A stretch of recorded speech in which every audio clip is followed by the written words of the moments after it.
জানো না? না। বিথি, আমার বাবার কথা তো তুমি সব শুনলে। আমার বাবা, যাকে কিনা আমি ফেরেশতার মতো ভেবেছি, দেখেছি, সে কিনা আজ। আর আমার বোনকে তো তুমি দেখছোই।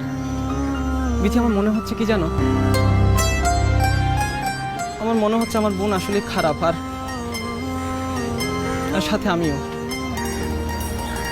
কাউকে যদি দোষ দিতে হয় সেটা তো আপনাকে এরকম একটা সিচুয়েশনে পড়তে হলো। বন্ধুর কাছে, পরিবারের কাছে, সবার কাছে ছোট হয়ে গেল। অন্তত তোমার চোখে তো না, আর সেটাই বা কম কি? তাহলে কেন পালিয়ে যাচ্ছেন আমার থেকে?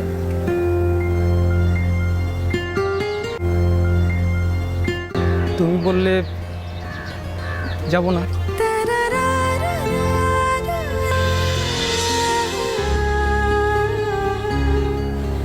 না, যাবেন না। সত্যি তুমি এটা বলছো?